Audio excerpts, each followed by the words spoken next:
Hello everyone, welcome back to my channel and welcome to my channel if you're new. My name is Michaela Carpenter. I'm a food freedom coach. So in today's video I wanted to talk to you about a concept that I hear a lot,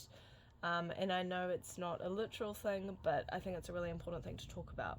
So the idea of falling off of the wagon, so really when we're on a diet, when we kind of go off track. So I really just wanted to have a conversation about this idea that there is a wagon to fall off of, and a lot of us, I see a lot of people using this term, and I really just want to talk about the impact of using this term in your healthy relationship with, in terms of creating a healthy relationship with food and reaching our goals and having a relationship with food that feels really good, and the impact that using the term falling off of the wagon has on this journey. So we'll break this down a bit more, and I'll kind of talk about why it really isn't helpful in getting to where you want to be. So I really just wanted to talk about the impact that using the term falling off of the wagon has on your relationship with food and reaching the goals that you're trying to reach when it comes to obviously your relationship with food and where you're wanting to try and get to. So that is what we're going to kind of go through. So a really big problem with the notion of a wagon, the wagon, is that it really has it causes a really rigid idea, black and white kind of idea of what a healthy diet is, and what we need to be eating in order to be fueling our bodies right, and to be on that perfect diet, basically. If we find ourselves going away from the wagon or falling off of the wagon, we are really failing, basically, at trying to have that healthy diet, that perfect diet, which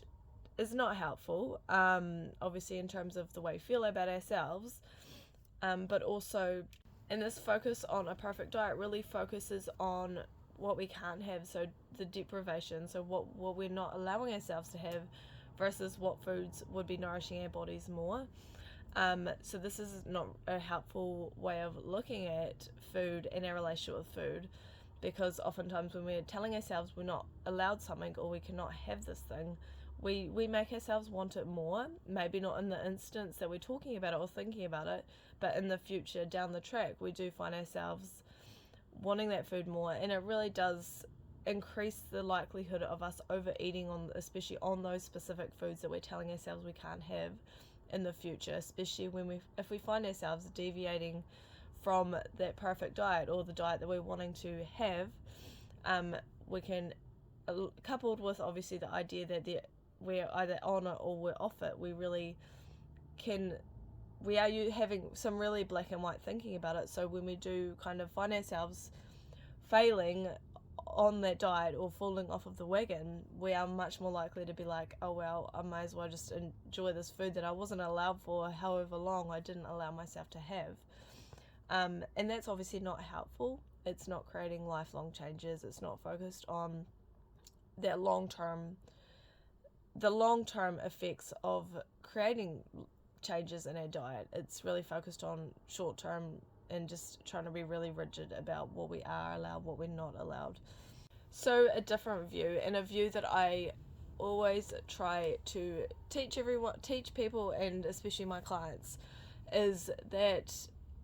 it's really important to acknowledge that there really is no wagon of healthy foods. There's no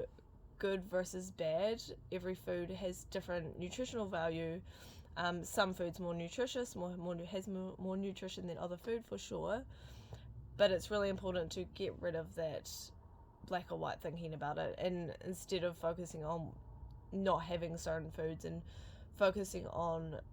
good versus bad, it's really important to kind of open our minds up a little bit and just really think about it in a different way, because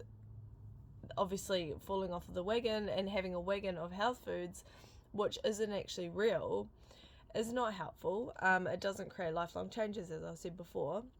Really looking at it in the way that I just described, really looking at it in a way of how can this food nourish my body more, and how could I include more of this food to take care of my body more, and focusing on that is your goal rather than I can't have this, or this doesn't fit into the diet, or cutting out certain food groups is a huge one that I see, in certain, just in general, certain foods that you usually would really enjoy, rather than focusing on cutting foods out, focusing on what foods you can bring in to nourish your body, what foods are going to take care of you more, having this as your goal and really getting rid of that black and white thinking about what food can do for you. Really just getting rid of that notion that there is a wagon to fall off of when there really is not. Now I just wanted to mention some really positive shifts you could start implementing and to really think about. And I kind of talked about one of them already. So shifting the focus towards nourishing your body, that's obviously the one I've already talked about. But I think this is really, really powerful. And really just looking at what foods you can start adding more of to really start nourishing your body and taking care of your body is a really main goal, rather than obviously the dieting and really trying to restrict foods. I think it's a lot more powerful. And really just concentrating on how different foods are nourishing your body more, and how it makes you feel,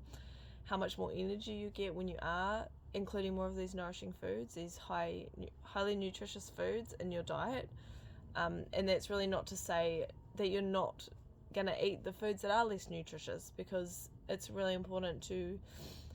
take small steps when we are trying to create lifelong changes. So really just focusing on what foods you can add in, and not even worrying about the less nutritious foods at this point. But as you kind of keep going, you'll be able to sort of look at maybe even just eating more nutritious foods before you go to eat the less nutritious foods, if you are really wanting to start crowding out those less nutritious foods, but not feeling like you have to do that all at once. Just really focusing on how you can nourish your body better, and over time you might naturally notice that you are starting to crowd out those less nutritious foods anyway, because you start to realize how powerful and how much better and more energized you feel within yourself.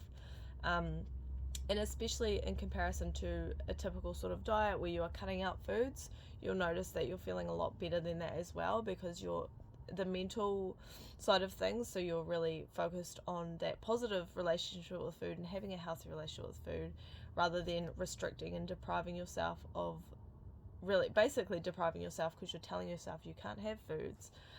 So even just the mental toll of that is going to be really obvious to you, and how much better you feel in your relationship with food, but also the more energy and that sort of thing that you do get because you are eating plenty of nourishing foods, rather than even just restricting meals and that sort of thing. So yeah, that is the first positive shift that I really wanted to talk about. So the second thing I wanted to talk about is understanding the overeating. So if you find yourself overeating, eating past the point of full, coming at it from an approach where we're not just saying, oh, I fell off the wagon, coming at it an approach of compassion and kindness towards yourself, and just really getting curious about why you did why you kind of were eating past the point of full, and what is kind of triggering that, because a lot of the time it is a form of emotional eating, but also when it comes to things like diets, it also can be a response to not eating enough throughout the day. So just a really important place to come from is a place of curiosity and compassion towards yourself, and understanding why it is that you are overeating, and yeah, just really digging into that, rather than saying that you've fallen off the wagon, and just kind of looking at it in that perspective. So yeah, that is really important as well. So that is all that I wanted to talk to you guys about today in terms of the term falling off the wagon. Let me know your thoughts below. I would love to hear, and if you have any questions about any of that, make sure you ask as well. But yeah, a really important thing to talk about, I think, because I see it a lot, and yeah, it's not helpful in creating that healthy relationship with food. It really does feed into really unhealthy thoughts about ourselves and our relationship with food as well. So yeah, If you have any questions, make sure you leave them below, and I post videos every week, so if you enjoyed this, make sure you subscribe, and I will see you guys next week.